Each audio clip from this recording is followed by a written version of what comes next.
Amis de la revue des titres, bonjour. Tournée d'évaluation de l'AIC, du MAEP et du MIT dans le bassin cotonnier. Le quotidien Fraternité retient en manchette ce jour que de grandes décisions sont issues de cette tournée pour la réussite de la campagne cotonnière. 7000 km de pistes rurales à réfectionner et les paysans seront payés dès la commercialisation, note le quotidien. Pour le quotidien Le Matin, tout se met en place pour l'évacuation du coton graine, étant donné que l'AIC prépare la réfection des pistes rurales. Le quotidien Le Matinal titre en manchette « Rencontre entre le MAEP et le MIT AIC pour une bonne commercialisation du coton, un plan d'urgence pour les pistes rurales, retient le Canard. Libération libère en manchette que l'AIC et le gouvernement sont sur la même longueur d'onde avec la réfection des pistes rurales pour l'évacuation du coton. Matin Libre, quant à lui, titre à la une que pour une agriculture adaptée au changement climatique, la FAO et le Bénin se mettent ensemble. Concernant la nouvelle décision du gouvernement pour assainir les universités privées, Fraternité note une politique de 2 poids 2 mesures.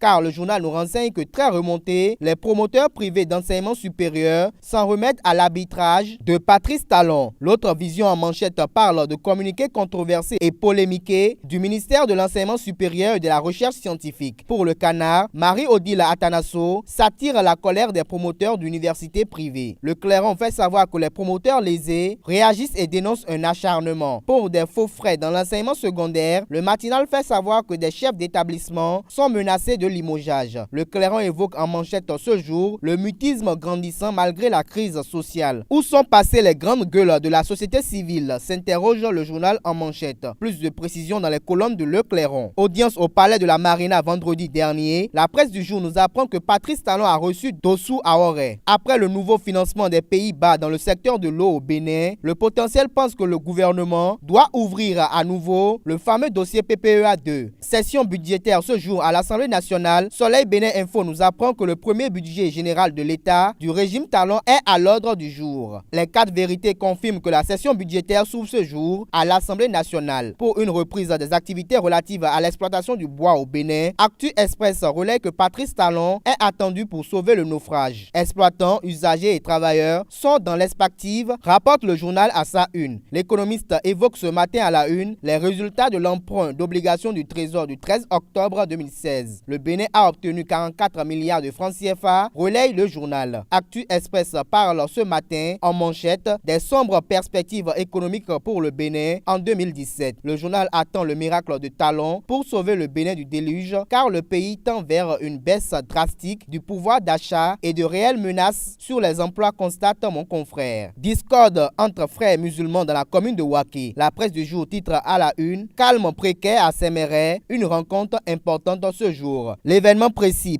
qu'il s'agit d'affrontements sanglants et meurtriers à Séméret au sujet de la gestion de la mosquée centrale. Bilan 5 morts et une dizaine de blessés graves enregistrés. L'Union islamique du Bénin s'explique et clame son innocence et l'Alliance ABT condamne les violences et compatit. Libération renchérit et titre à la une qu'il s'agit d'affrontements entre forces de l'ordre et population à Séméret. 5 morts dont un gendarme, plusieurs blessés et des dégâts matériels enregistrés. Regain de l'insécurité au Bénin, le municipal pense qu'il est d'une nécessité de territorialiser la gestion de la sécurité. Pour le journal, les comités locaux de sécurité sont une porte de sortie contre l'insécurité. À lire dans les colonnes du journal, les impressions de Simon Tometi et de Darius Vegbal sur le fait. Émission d'actualité sur Soleil FM avec Jean-Michel Abimbola. L'événement précis rapporte l'honorable Jean-Michel Abimbola sur Soleil FM qui déclare que le gouvernement veut plus de sécurité sur les campus. Pour le potentiel et le progrès, au sujet de l'interdiction des activités des associations d'étudiants, l'honorable Abimbola Jean-Michel est rassuré par le décret gouvernemental. Selon notre voix, grand rendez-vous sur Soleil FM, Abimbola dénonce l'improvisation et l'incohérence dans l'action gouvernementale. La méthode Talon est brutale, il n'y a pas suffisamment de préparation, a-t-il observé selon le confrère. La suspension des travaux de lotissement continue de faire couler encre et salive. L'événement précis rapporte dans les colonnes de son journal Raoul Glessougbe